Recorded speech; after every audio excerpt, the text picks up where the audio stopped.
ओम शांति। 22 जुलाई 1972 बाबा के अव्यक्त मधुर महावाक्य। मुरली का टाइटल है नष्टो मोहा बनने की भिन्न भिन्न युक्तियाँ। बाबा कहे, अपने को हर एक स्मृति स्वरूप समझते हो। स्मृति स्वरूप हो जाने से स्थिति क्या बन जाती है और कब बनती है। स्मृति स्वरूप तब बनते हैं जब नष्टो मोहा हो जाते हैं। तो ऐसे नष्टो मोहा स्मृति स्वरूप बने हो कि अभी विस्मृति स्वरूप हो। स्मृति स्वरूप से विस्मृति में क्यों आ जाते हो? जरूर कोई न कोई मोह अर्थात लगाव अब तक रहा हुआ है। तो क्या जो बाप से पहला पहला वायदा किया है कि और संग तोड़ एक संग जोड़ेंगे, क्या यह पहला वायदा निभाना नहीं आता है? पहला वायदा ही नहीं निभाएंगे तो पहले नंबर के राज्य अधिकारी व राज्य के संबंध में कैसे आएंगे? क्या सेकंड जन्म के राज्य में आना है?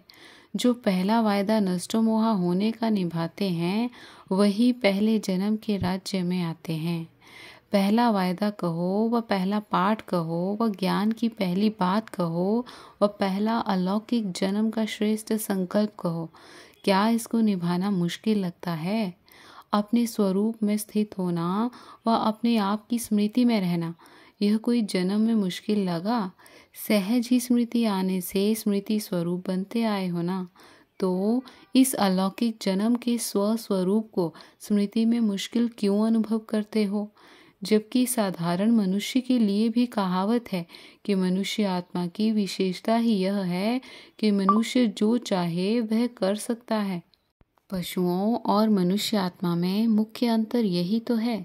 तो जब साधारण मनुष्य आत्मा जो चाहे सो करके दिखा रही है, तो क्या आप श्रेष्ठ मनुष्य आत्माएं, शक्ति स्वरूप आत्माएं, नॉलेजफुल आत्माएं, बाप के समीप संपर्क में आने वाली आत्माएं, बाप की डायरेक्ट पालना लेने वाली आत्माएं, पूजनीय आत्माएं, बाप से भी श्रेष्ठ मर्तबा पाने वाली आत्माएं, जो चाहे वह कर नहीं सकती हैं? तो साधारण और श्रेष्ठ में अंतर ही क्या रहा? साधारण आत्माएं जो चाहे कर सकती हैं, लेकिन जब चाहें जैसे चाहे वैसे नहीं कर सकती, क्योंकि उन्हों में प्रकृति की पावर है, ईश्वरीय पावर नहीं है। ईश्वरीय पावर वाली आत्माएं जो चाहें जब चाहें जैसे चाहें वैसे कर सकती हैं। तो जो विशेषता है उसको प्रैक्टिकल में नहीं ला सकते हो। व आप लोग भी अभी तक यही कहते हो कि चाहते तो नहीं हैं लेकिन हो जाता है। जो चाहते हैं वह कर नहीं पाते हैं।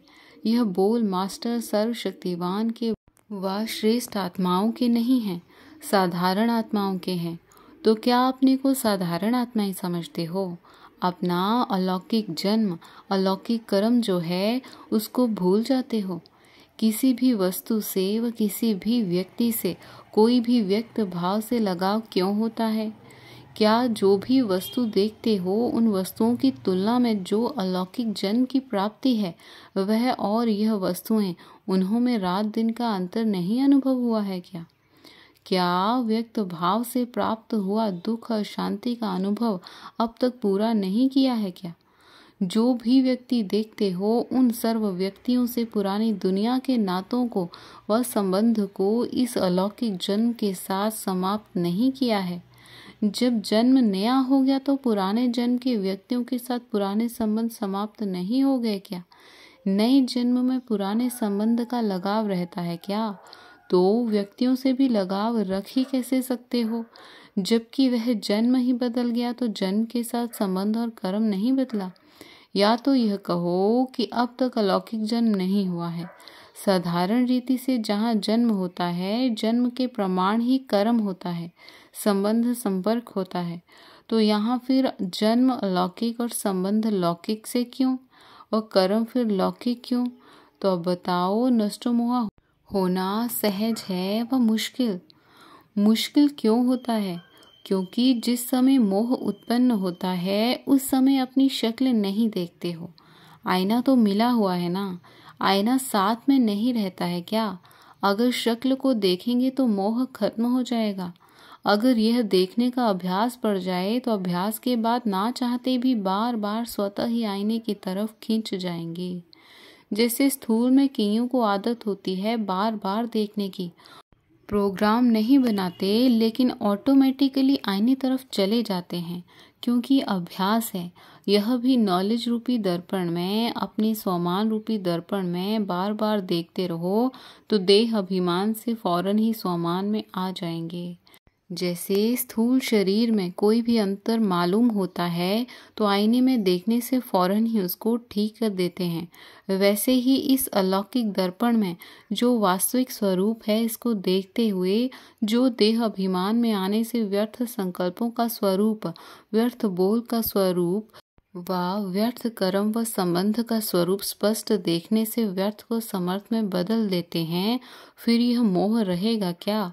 और जब नष्टो मोहा हो जाएंगे तो नष्टो मोहा के साथ सदा स्मृति स्वरूप स्वतः ही हो जाएंगे। सहज नहीं है।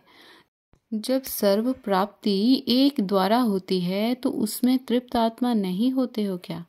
कोई अप्राप्त वस्तु हो जाती है तब तो तृप्त नहीं होते हैं, तो क्या सर्व प्राप्ति का अनुभव नहीं होता है? अभी तृप्त आत्मा नहीं बने हो। जो बाप दे सकते हैं, क्या वह यह विनाशी आत्माएं इतने जन्मों में दे सकी हैं? जब अनेक जन्मों में भी अनेक आत्माएं वह चीज, वह प्राप्ति नहीं करा सकी और बाप द्वारा एक ही जन्म में प्राप्त होती है, तो बताओ बुद्धि कहाँ जानी चाहिए? भटकाने वालों में, रुलाने वालों में, ठुकराने वालों में और ठिकाना देने वालों में। जैसे आप और आत्माओं से बहुत प्रश्न करते हो ना, तो बाप का भी आप आत्माओं से यही एक प्रश्न है। इस एक प्रश्न का ही उत्तर अब तक दे नहीं पाए हो। जिन्होंने इस प्रश्न का उत्तर दिया है वह सदा के लिए प्रसन्न रहते हैं। जिन्होंने उत्तर नहीं दिया है वह बार बार उतरती कला में उतरते ही रहते हैं। नष्टो मोहा बनने के लिए अपनी स्मृति स्वरूप को चेंज करना पड़ेगा। बाबा कहे, मोह तब आता है जब यह स्मृति रहती है कि हम गृहस्थी हैं, हमारा घर, हमारा संबंध है, तब मोह जाता है। तो इस हद की जिम्मेवारी को बेहद की जिम्मेवारी में परिवर्तन कर लो तो बेहद की जिम्मेवारी से हद की जिम्मेवारी स्वतः ही पूरी हो जाएगी। बेहद को भूलकर हद की जिम्मेवारी को निभाने के लिए जितना समय और संकल्प लगाते हो, इतना ही निभाने के बजाय बिगाड़ते जाते हो। भले समझते हो कि हम फर्ज निभा रहे हैं और कर्तव्य को संभाल रहे हैं, वह निभाना व संभालना नहीं है, और ही अपने हद की स्मृति में रहने के कारण उन निमित्त बनी हुई आत्माओं का भी भाग्य बनाने के बजाय बिगाड़ने के निमित्त बनते हो। जो फिर वह आत्माएं भी आपके अलौकिक चलन को ना देखते हुए अलौकिक बाप के साथ संबंध जोड़ने में वंचित रह जाती हैं, तो फर्ज के बजाय और ही अपने आप में भी मर्ज लगा देते हो। यह मोह का मर्ज है और वही मर्ज अनेक आत्माओं में भी स्वतः ही लग जाता है। तो जिसको फर्ज समझ रहे हो वह फर्ज बदल करके मर्ज का रूप हो जाता है। इसलिए सदा अपने इस स्मृति को परिवर्तन करने का पुरुषार्थ करो। मैं गृहस्थी हूँ, फलाने बंधन वाली हूँ, व मैं फलाने जिम्मेवारी वाली हूँ, इसके बजाय अपने मुख्य 5 स्वरूप स्मृति में लाओ। जैसे 5 मुखी ब्रह्मा दिखाते हैं ना, 3 मुखी भी दिखाते हैं, 5 मुख भी दिखाते हैं, तो आप ब्राह्मणों को भी 5 मुख स्वरूप स्मृति में रहें तो मर्ज निकल विश्व कल्याणकारी के फर्ज में चले जाएंगे।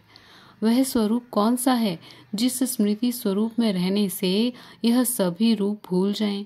स्मृति में रखने के 5 स्वरूप बताओ। बाबा कहे, जैसे बाप के 3 रूप बताते हो वैसे आपके 5 रूप हैं। पहला, मैं बच्चा हूँ। दूसरा, गॉडली स्टूडेंट हूँ। तीसरा, रूहानी यात्री हूँ। चौथा, योद्धा हूँ। और 5वां, ईश्वरीय व खुदाई खिदमतगार हूँ। यह 5 स्वरूप स्मृति में रहे।